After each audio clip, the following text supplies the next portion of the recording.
ராம்கி சொன்னது அதிமுக கூட்டணியை கொண்டு வருவதில் திரு அண்ணாமலை அவர்கள் ஒரு நெருடலா இருப்பாங்க அப்படின்னா இபிஎஸ் அவர்களை சந்தோஷப்படுத்தணும். அப்படி இருந்தா அதுக்காக இதை செய்யறாங்கன்னா செங்கோட்டையன் அவர்களும் போறாங்க. அந்த இடத்திலும் நமக்கு புரியல. அப்ப என்ன கணக்கு இருக்க முடியும்? இப்ப பாஜகவினுடைய தேர்தல் பேர வலிமையோ வீச்சையோ செல்வாக்கையோ கொண்டு போகணும்னா திரு அண்ணாமலை விடுத்து யாருன்ற ஒரு கேள்வியும் இருக்குல்ல. இல்ல, நீங்க பாஜக இன்னைக்கு இந்தியாவை ஆளக்கூடிய ஒரு கட்சி. அதாவது இந்த கட்சி என்பது ஒரு நபரை மட்டும்தான் சார்ந்து இருக்கிறது அப்படின்ற மாதிரி ஒரு பிம்பத்தை உருவாக்குறதே அந்த கட்சியுடைய மிகப்பெரிய வீழ்ச்சி. தமிழ்நாட்டில் எத்தனையோ தலைவர்கள் இருக்காங்க, அவங்களுக்கெல்லாம் வாய்ப்பு கொடுத்தா அவங்க எப்படி கட்சியை வளர்ப்பாங்க, என்ன பண்ணுவாங்க அப்படின்றதுக்கான ஒரு டெஸ்ட் பண்ண ஒரு ஃபார்முலாவும் இல்லை. இன்னும் ஒரு வருஷம் தானே இருக்கு தேர்தலுக்கு இருக்கட்டுங்க. நீங்க 6 மாசம் இருந்தா போதுமே. உங்களுக்கு பல வியூகங்களை அமைத்து ஏதோ ஒரு வகையில் அவங்க கட்சியை வளர்க்குறாங்க அப்படின்னா அதில் என்ன பாஜகவுக்கு வரப்போகுது? இன்னொன்று, தமிழ்நாட்டை பொறுத்த வரைக்கும் திரு அமித்ஷாவுடைய கணக்கு என்னை பொறுத்த வரைக்கும் என்னன்னா, இப்போ அசம்பிளியில் 4 சீட்ஸ் இருக்காங்க. 2024 தேர்தலில் 0. அண்ணாமலை கொடுத்த வாக்குறுதி என்னன்னா, நம்ம ஓட் பேங்க் 25% இன்க்ரீஸ் ஆகும், நம்மளால 10க்கும் மேற்பட்ட இடங்களை ஜெயிக்க முடியும் அப்படின்னு அவர் ப்ராமிஸ் பண்ணி கன்வின்ஸ் பண்ணாரு. அதாவது அதிமுக கூட்டணியை விட்டு வெளியே போனது தேசிய தலைவர்களுக்கு ஒரு ஷாக். என்ன காரணம்? நம்ம கூட பெரிய முரண்பாடு இல்லை, அதிமுக போகவே மாட்டாங்கன்னு நினைச்சாங்க. ஆனா போனது பெரிய ஷாக். பட் அண்ணாமலை கன்வின்ஸ் பண்ணாரு, இதெல்லாம் நான் பண்ணியிருக்கேன், என்னுடைய எண் மக்கள் யாத்திரையில மக்கள்லாம் திரண்டு வராங்க, தமிழ்நாடே நம்ம பக்கம் திரும்ப போகுது அப்படின்னு பெரிய ப்ராமிஸ் எல்லாம் பண்ணதுக்கு அப்புறம் தேர்தல் முடிவுகள்ல அவங்களால தேர்தல் முடிவுகளை பார்த்த உடனே 40 தொகுதிகளிலும் திமுக அப்படின்னும் போது அந்த எம்பாரஸ்மெண்ட் அவங்களால தாங்க முடியல. தேசத்தை ஆளக்கூடிய ஒரு கட்சி, பல மாநிலங்களை வியூகங்களை அமைத்து அந்த மாநிலங்கள்ல அரசியல் செய்யக்கூடிய ஒரு கட்சி தமிழ்நாட்டில் திணறுது அப்படின்னும் போது அவங்களால அதை ஏத்துக்கவே முடியல, அதை ஜீர்ணிக்கவே முடியல. இப்ப அதனாலதான் அமித்ஷா அவர்களே இந்த கூட்டணி தொடர்பான விஷயங்களை நானே கையில் எடுத்து நானே உட்கார்ந்து பேசுறேன் அப்படின்னு சொன்னா அதற்கு ஒரே ஒரு அர்த்தம் தான், இங்க இருக்கக்கூடிய அண்ணாமலை மீதோ அல்லது இங்க இருக்கக்கூடிய மற்ற தலைவர்கள் மீதோ அவங்களுக்கு கான்பிடன்ஸ் இல்ல அப்படின்றதான் காமிக்குது. மீண்டும் அதிமுகவை உள்ள கொண்டு வரணும் அப்படின்றது, குறிப்பாக அண்ணாமலை மீது கான்பிடன்ஸ் இல்ல அப்படின்றத காட்டுது. ஏன்னா அந்த பேச்சுவார்த்தையில சம்பிரதாயத்துக்கு கூட அண்ணாமலை உட்கார வைக்கலங்க. நீங்க அண்ணாமலை அங்க உட்கார்ந்தா பெருசா பேசுவாரு, ஸ்ட்ராட்டஜி பேசுவாருலாம் இல்ல. அங்க பேசுறது ஒரே ஒரு ஆள் தான், அமித்ஷா மட்டும் பேசுவாரு, மற்றவங்க எல்லாரும் கேட்கணும். அப்ப அந்த சம்பிரதாயம் கூட வழங்கப்படவில்லை அப்படின்னும் போது அந்த கான்பிடன்ஸ் இல்ல அப்படின்றதான் காமிக்குது. ரெண்டாவது, இவர் ஏன் கூட்டணிக்கு இடைஞ்சலாக இருக்கிறார் அப்படின்னா, நீங்க அதிமுகவுடைய ஐக்கன்ஸாக சொல்லக்கூடிய தலைவர்களை அவரு கொச்சப்படுத்தி பேசி இருக்கிறார் அப்படின்றது அதிமுகவுடைய ஒரு சார்ஜ். நீங்க தலைவர்கள் ஏற்றுக்கொண்டா கூட தொண்டர்கள் ஏற்றுக்கொள்ள மாட்டார்கள். அது மட்டும் இல்லாம வெளிப்படையாக ஒரு முன்னாள் முதலமைச்சரை, ஒரு அஇஅதிமுக என்ற ஒரு கட்சி, ஒரு இயக்கத்துடைய பொதுச் செயலாளரை தற்குறி அப்படின்னு சொல்லி பேசியிருக்கிறார் மேடையில. அதெல்லாம் தொண்டர்கள் மறந்துட மாட்டாங்க. இந்த அளவுக்கு அண்ணாமலை இந்த பிரிவினையை கொண்டு போயிட்டாரு, இந்த விரிசலை ஏற்படுத்திட்டாரு அப்படின்னும் போது இங்க பிரச்சனை கூட்டணி அமைவதற்கு வேற எந்த காரணமும் கிடையாது, அண்ணாமலை மட்டும்தான் அப்படின்னும் போது அதை பாஜக தேசிய தலைமை கொஞ்சம் சீரியஸா பாக்குது. பதில் சொல்லுங்க. சபீர் கேட்கிறது, அண்ணாமலை அப்படின்ற அவர் இருந்துட்டு இந்த அலைன்ஸ் எல்லாம் இருந்தா கூட பிரகாஷ் சொன்ன மாதிரி கெமிஸ்ட்ரி ஒன்று இருக்குல்ல, நீங்க எங்க தலைவர்களே நீங்க கொச்சைப்படுத்திருக்கீங்க. இப்ப அண்ணாமலை அவர்கள் இருந்தா ஏடிஎம்கே ஓட்டு டிரான்ஸ்பர் ஆகாது பாஜகவுக்கு, அப்படி யோசிச்சு அதுதான் இந்த யூக செய்திகளுக்கு எல்லாம் காரணமா? இல்ல, முதல்ல இப்ப சமீபத்த பேட்டிகள் அமித்ஷா ஒரு விஷயத்தை தெளிவா சொல்லிட்டே இருக்காரு. என்னன்னா, திமுகவுக்கு எதிரான ரொம்ப அக்ரெசிவான ஸ்டாண்டு, திமுக எல்லா விஷயங்களையும் கடுமையாக எதிர்த்து பேசுறாரு. ஸோ திமுகவை தொடர்ந்து எதிர்க்க வேண்டிய இடத்துல பாஜக, தமிழக பாஜக இருக்கு. அது ஒரு ரொம்ப அக்ரெசிவான ஒரு தலைவர் தமிழ்நாட்டில் தேவை. அதே நேரத்தில் கூட்டணி விஷயங்கள் பேசும்போது அதிமுக ஒரு இணைந்து செயல்படுவதற்கும் ஒரு தலைவர் தேவைப்படுது. அப்படி இருக்கும்போது நீங்க அந்த சிங்காரவேலன், கமலஹாசன் மாரி நீங்க எல்லாத்தையும் ஒரே டைம் பண்ண முடியாது. அது ரொம்ப கஷ்டமான விஷயம். இன்னைக்கு நிறைய ரோல் பண்ண முடியாது. கமலஹாசன் அவரு இந்த இதுல மாட்டு வருவார்ல,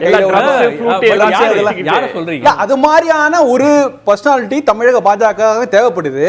அப்ப நீங்க திமுகவை அண்ணாமலையால் அக்ரெசிவா எதிர்க்க முடியும், தொடர்ந்து பண்ண. அதுல பிரச்சனை இல்ல. ஷபீர் சொல்லுது அதிமுக வாக்குகள் டிரான்ஸ்பர் ஆகணும்னா திரு அண்ணாமலை அவர்கள் இருக்கிறது. அது அப்புறம் போட்டோம். நீங்க கூட்டணி பேச்சுவார்த்தை நடத்துறதுக்கே அது போய் அவர் கூட பேசி அதிமுகவோட ஒரு நல்ல ரிலேஷன்ஷிப் கொண்டு வர்றதுக்கே கொஞ்சம் வந்து அண்ணாமலை சரியான சாய்ஸா இருக்க மாட்டார். சோ அந்த இடத்தில் தான் வந்து பாஜக தலைமை வந்து மாற்றத்தை பத்தி யோசிக்க ஆரம்பிச்சா நான் பாக்குறேன். நீங்க அட் ஏ டைம் ஒரே கேரக்டர் எல்லாம் பண்ண முடியாது. ரெண்டாவது இன்னைக்கு வந்து அண்ணாமலை அவர்கள் இல்லன்னா வேற யாரு? அப்ப அவரு அண்ணாமலை இல்லன்னா யாரு வந்து திமுகவை உறுதியா எதிர்ப்பாங்க பாஜக சார்பா? அது ஒரு கேள்வி இருக்குல்ல. நிச்சயமா யாரால. ஆனா இதற்கு முன்பு அவர் சொன்ன மாதிரி எல்முருகன் அவர்கள் திடீர்னு வந்தாங்க, ரொம்ப அக்ரெசிவா தான் ஹேண்டில் பண்ணாங்க. அவங்களும் ஊடகங்களை திமுக எதிர்ப்பு வேல் யாத்திரை அப்படிலாம் அப்படி ஒருத்தர் வந்துட முடியாதுன்னு நினைக்கிறீங்களா? அந்த இடத்தை ரீப்ளேஸ் இல்ல இந்த ஆன்டி டிஎம்கேங்கிற விஷயத்தை அண்ணாமலை தான் ஒரு உச்சத்துல கொண்டு வச்சிருக்காரு. அப்ப நீங்க அண்ணாமலைக்கு பதிலா வேற யாராவது வர்றவங்க அந்த இடத்தை அந்த மொமெண்ட்டை அதுல இருந்து எடுத்துட்டு போகணும்ல. சரி, அப்ப ஒரு சிக்கல் இருக்கு பிரகாஷ். இப்ப ராம்கி சொன்னது ரொம்ப நுணுக்கமான இடம். திமுகவை அதிதீவிரமா எதிர்க்க ஒருத்தர் தேவைப்படுறாரு. அந்த இடத்துல எக்ஸாக்டா திரு அண்ணாமலை அவர்கள் பொருந்துறாங்க. ஷபீர் சொல்றது ஏடிஎம்கே அலைன்ஸ்னு வரப்ப அண்ணாமலை அவர்களே நெருடலா இருக்கிறாங்கன்னா ரொம்ப இக்கட்டான சூழல் இருக்கோ ஸ்ட்ராட்டஜி வகுக்கிறதுல? அதாவது சார், இப்போ வந்து உங்களுக்கு இதுதான் அசைன்மெண்ட். திமுகவை எதிர்க்கணும், கூட்டணி கட்சிகளை ஆதரிக்கணும். அண்ணாமலைக்கு தன்னுடைய கேரியர் முழுக்கவே வந்து அதிமுகவை எதிர்க்க வேண்டிய விஷயமே கிடையாது. ரைட்டுங்களா? அதிமுக ஆளலாங் வந்து கூட்டணி தான். இதுக்கு முன்னாடி என்டிஏ கூட்டம் நடக்கும்போது எடப்பாடி பக்கத்தில் உட்காரும்போது ஒரு பேச்சுவார்த்தை நடக்கும்போது அவங்க பேசும்போது வாங்க அண்ணாமலைன்னு கூப்பிட்டு அமித்ஷா உட்கார வச்சு தான் பேசுவார். டெல்லியில பேசி இருக்காரு. லாஸ்ட் முறை இருந்தார்.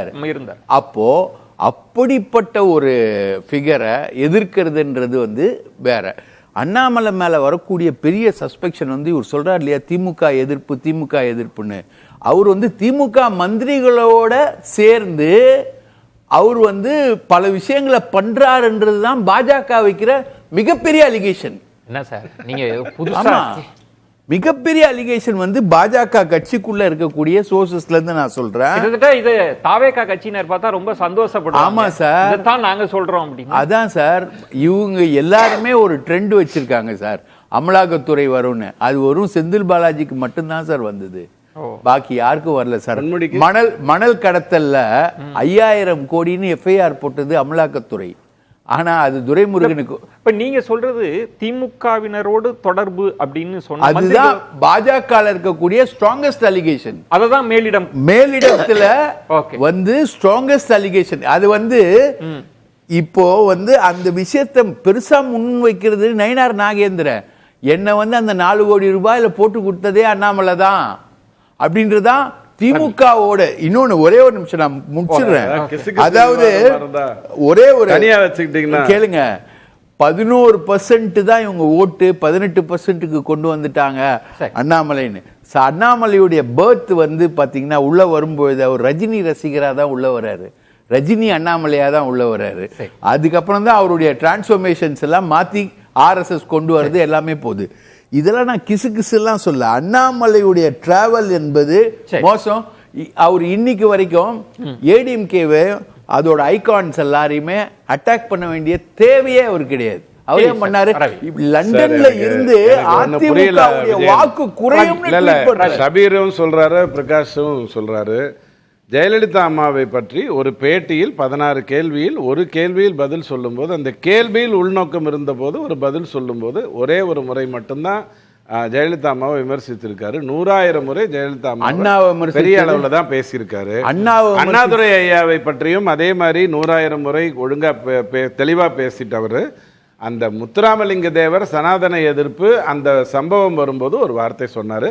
அதை வைத்துக்கொண்டு அதிமுக தொண்டன் எல்லாம் அண்ணாமலை வந்த உடனே என்ன சொல்லுவீங்க, தீப்பந்தம் ஏற்றி தூக்கி போடுவான் அப்படின்னு நீங்க நினைச்சீங்கன்னா, முதல்ல அதிமுக தொண்டனை புரிஞ்சுக்கோங்க. ஒரே வரியில சொல்றேன், திமுகவை எதிர்க்கிறவன் தான் என்னுடைய ஆளு அப்படிங்கிறது மட்டும் கிடையாது. ஜெயலலிதா அவர்களையும் அண்ணா அவர்களையும் எம்ஜிஆர் அவர்களையும் கொண்டாடுகிறவர்கள் தான் இருக்க முடியும். அண்ணாமலை எந்த அளவு கொண்டாடுறாருங்கிறது எல்லாருக்குமே இல்ல சார். அதுல என்ன கேட்கிறேன் சார், பாஜகவோட எத்தனையோ கூட்டணி கட்சிகள்லாம் வந்து கூட இருக்கு, அதிமுகவோட எத்தனையோ கூட்டணி கட்சிகள்லாம் இருக்கு. தமாக தலைவர் இவர் டிஎம்சி தலைவர் வாசன் அவர்கள் எங்கேயாச்சும் ஒரு முறை 16 கேள்விகள்ல ஒரு கேள்வி உள்நோக்கத்தோட இருக்கிற கேள்விக்கு அதிமுக தலைவர்களை ஐக்கன்ஸ் கொச்சப்படுத்தி பேசியிருக்காரு.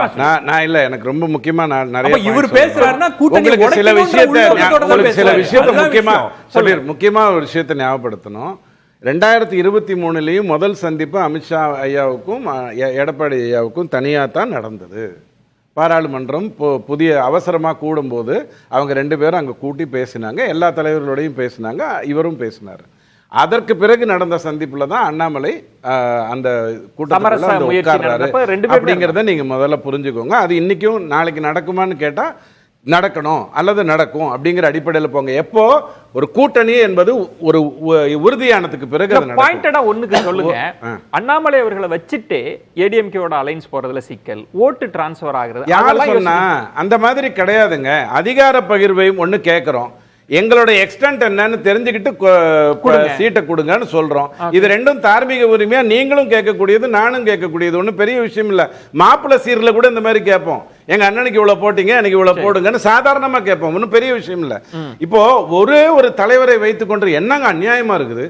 ஒரே ஒரு தலைவர், அவர் தான் பேசுவாராம், அவர் தான் முடிவு. ஒரே குடும்பம் தானேயா?